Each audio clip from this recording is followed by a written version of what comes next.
pala yung ganap ko kahapon, bali nga pala magawa na naman ako ng chicken biryani. Ito nga pala yung kanin or yung bigas na aking nilalaga, meron yan mantika at saka asin. Hello mga kakabs, ito nga pala yung aking sangkap sa pagluluto. Meron nga pala tayong seasoning na 7 spices dyan at syempre yung magic cubes. At ito na nga pala, simulan ko na sa aking pagpiperito. Unahin ko muna yung manok. Ito na naman yung aking way ng pagluluto ng chicken biryani. Dahil nga pala, hayaan ko lang muna yan, ipiperito ko lang yan saglit. At nang pagkatapos naman ng pagpiperito ko dyan, ay bali nga pala ay tatabi ko lang yan para naman isusunod ko na yung aking mga sangkap sa pagigisa. Pinagsabay ko na nga yung sibuyas, kamatis at saka bawang para naman ay madudurog din naman yan pag pinipressure cooker na yan. At yan, imimix ko lang muna yan at saka ko naman siya lagyan ng kaunting asin at magic cubes. At syempre, susunod ko na rin yung 7 spices seasoning. At hindi nawawala yung aking nilalagay dyan na pang biryani. At isunod ko na rin yung yogurt. Hindi talaga nawawala yung yogurt sa pagluluto ng biryani kasi yan talaga yung pinaka-main ingredients niya. At yan nga pala, inilagyan ko lang siya ng kaunting tomato paste, imimix ko lang at konting tubig at saka ko naman siya ipipressure ng kalahating oras.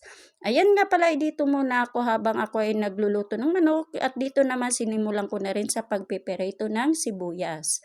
Hanggang nga pala yung sibuyas na yan, hindi ko na rin yan i-blender. At habang nga pala ako ay nagsasalang ng sibuyas, dito na naman ako sa aking paggagawa ng bigas na ating ibababad. Pero nga pala, bago ko naman yan lulutuin, ibababad ko muna kung ilang minuto yung aking pagpapakulo ng manok. At yan ay pagkatapos naman ng aking paghuhugas ng bigas para naman sa pagbababad. At syempre, binabalikan ko na rin yung sibuyas na aking piniperito. Kasi kailangan talaga yan ihalo-halo para hindi yung tanto sunog or yung mapait kasi nga para naman ay hindi mapait pag hinahalo yan sa niluluto. Ito na nga yung kanin o yung bigas na aking niluluto at yan ay nilagyan ko lang din siya ng mantika at saka asin at ito na nga yung sibuyas na aking piniperito at yan ay binalikan ko na rin yung manok para naman dyan ay ihahalo ko na rin yung sibuyas. Bali nga pala ay kunti-kunti lang yung aking paglalagay dyan. Pag ganyan naman yung sibuyas, okay lang yan, hindi na yan mapapait. Meron talaga yung pagluluto na sobrang pait yung sunog na sunog. Yan kasi ay parang naano lang siya kasi nga yung mantika dito ay may kulay. Kaya ayan ang kinalalabasan niya. At yan na nga yung kanin ay luto na nga, ipinaibabaw ko na rin yan sa manok.